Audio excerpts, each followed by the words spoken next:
Pemirsa, berjumpa lagi dalam Berita Mataram hari ini. Sejumlah berita penting dan menarik lainnya telah kami siapkan untuk Anda dan berikut diantaranya. Harga bahan pokok mahal, warga di Lombok Tengah serbu pasar murah.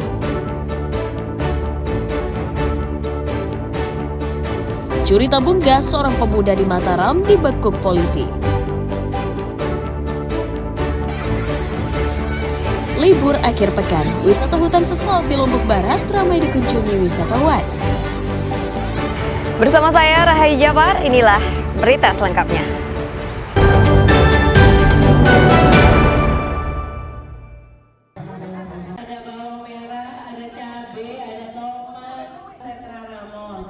Puluhan warga Desa Tanak Awu, Kecamatan Pujut menyerbu pasar sembako murah yang digelar Dinas Ketahanan Pangan Provinsi NTB pada Selasa siang.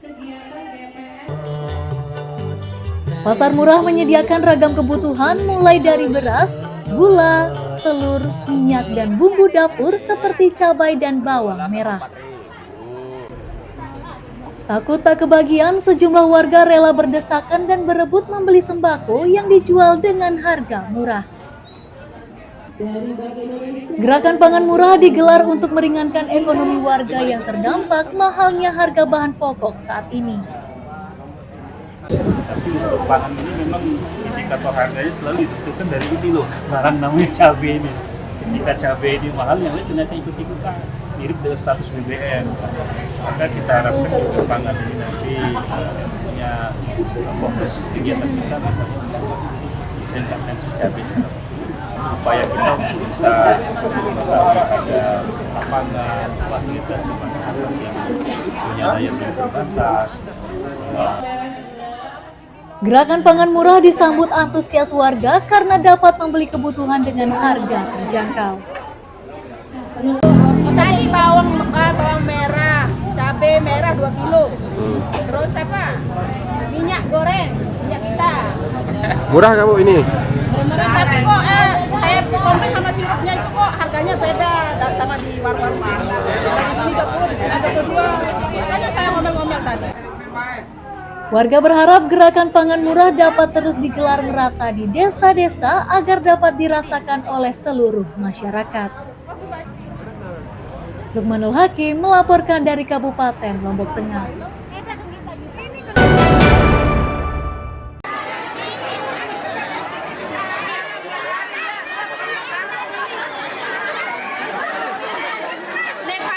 Memasuki hari kedua kunjungannya di Nusa Tenggara Barat, Wakil Presiden Republik Indonesia Gibran Rakabuming Raka belusukan ke pasar tradisional Kebun Raya Mataram pada Sabtu siang. Kedatangan Gibran yang didampingi Gubernur NTB dan Wali Kota Mataram mendapat antusiasme warga dan pedagang yang ingin melihat dari dekat wajah Wakil Presiden. Ramai warga yang ingin bersalaman membuat rencana Wapres untuk berkeliling pasar sedikit terganggu. Gibran juga memberikan waktu warga untuk berfoto bersama dirinya. Selain mengecek harga bahan pokok termasuk lauk pauk, Gibran juga membeli sejumlah komoditas seperti sayur, buah, ikan, hingga jajanan tradisional dari para pedagang. Mana perasaannya Bu ini bisa ketemu Wapres langsung? Senang saya. Senang. Kepingin ketemu dia jalan sini. Sempat bersalaman Bu ya? Nggih, salaman. Sama siapa? Sama Pak Wapres. Oh, udah jalan terus ke sini lah.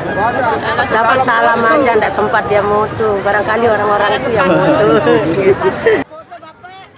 Kedatangan Wapres ke pasar memang untuk memantau harga dan ketersediaan pangan di pasaran.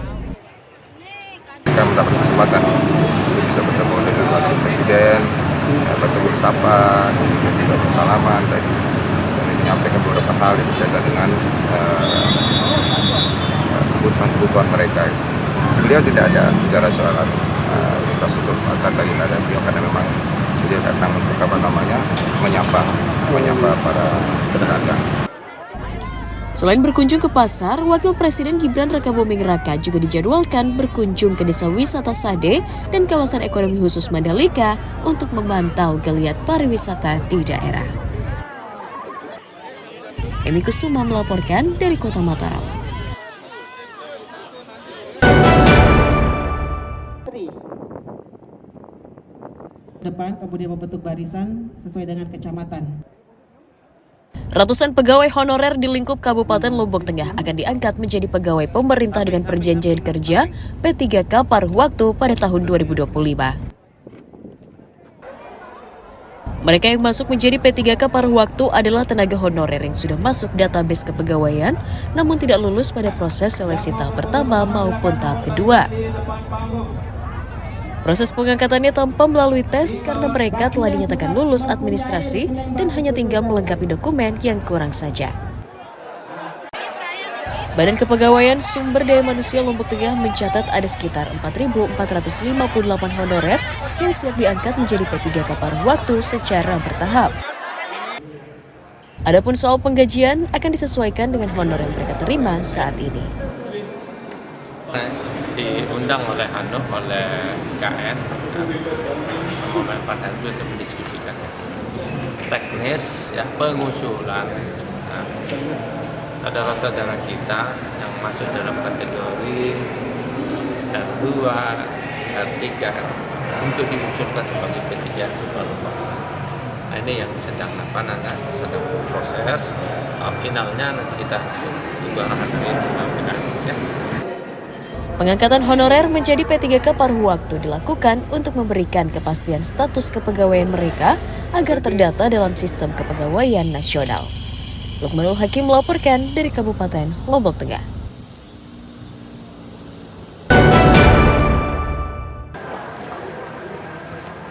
Monggo silakan Pak Wapres.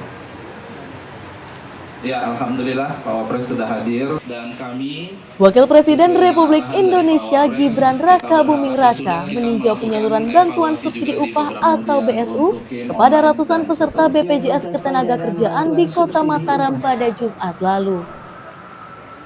Wapres yang didampingi Menteri Tenaga Kerja juga menyerahkan bantuan BSU kepada penerima dan sempat berdialog dengan warga. Penerima BSU berjumlah 600 orang yang sebagian besar merupakan pekerja sektor swasta dari kalangan menengah ke bawah. Kehadiran Wapres ingin memastikan bantuan uang tunai sebesar Rp600.000 per bulan tersebut benar-benar diterima oleh orang yang tepat. Dalam sambutannya, Wapres juga mengingatkan BSU jangan digunakan untuk modal berjudi online dan membeli rokok. Saya titip Pak Menteri, realisasinya harus 100%. Nanti mungkin challenge-nya pada saat penyerahan bantuan di remote area terpencil. Nanti saya minta tolong Pak Gubernur, Pak Radirut untuk bisa membantu juga agar masyarakat, warga yang berhak menerima benar-benar bisa menerima manfaatnya. Gibran mengingatkan warga yang kedapatan menggunakan dana BSU untuk hal yang tidak bermanfaat dipastikan akan dianulir dari data penerima bantuan.